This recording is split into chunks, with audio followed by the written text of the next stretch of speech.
Your Honor, opposing counsel, members of the jury, she conspired, she targeted, and she changed this election's outcome. Today you're going to hear about Max Heisman, how she conspired to distribute false voting information, how she targeted the people in the 12th District of Truman Midlands, and how she developed a plan which would dissuade eligible voters from voting. She changed this election's outcome. Now, earlier in this year's election for mayor, Max Heisman was running virtually unopposed. Her opponents kept dropping out left and right, and she thought she was guaranteed the election. That was, until Dr. Elizabeth Ginger announced her candidacy for mayor. As you will hear in today's trial, Dr. Ginger is from the 12th District of Truman Midlands, a district comprised of mostly blue-collar, hard-working families, people who have been hit hard by a recent recession. Now, you will hear that they put all of their support behind their hometown hero, Dr. Ginger. And because of this, she began to rise in the polls. Max Heisman saw this, and she was threatened. She knew she needed to do something if she was going to win the election. And so instead of running a clean and ethical campaign, and allowing the people of Truman Midlands to choose their mayor and exercise their right to vote, Max Heisman conspired, she targeted, and she changed this election's outcome.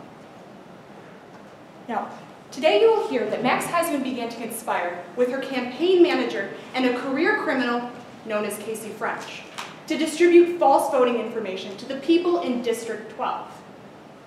The people were told that they could no longer vote if they did not own a home, that they could not vote if they had never been to college. These things were untrue.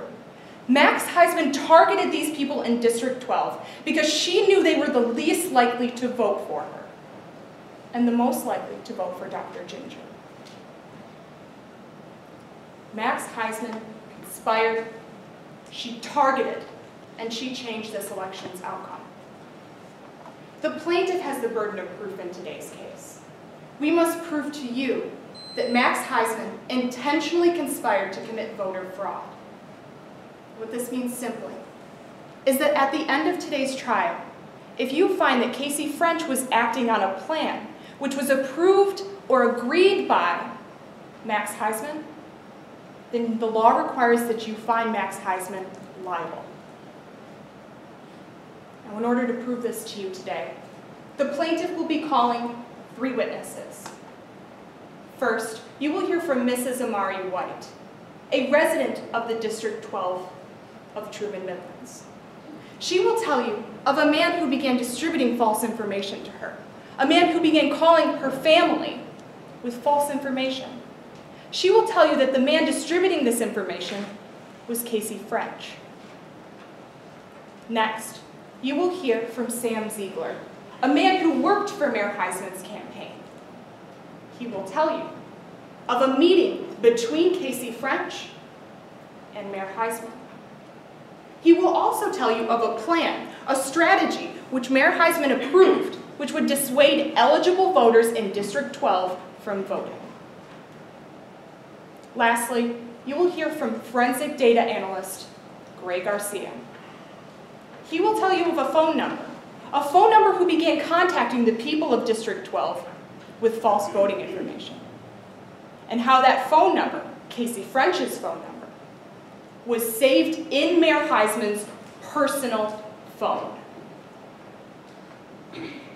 At the end of today's trial, my co-counsel, Maisha Ishmael, will come before you and ask that you find Mayor Heisman liable because she conspired, she targeted, and she changed this election's outcome. Thank you for your time.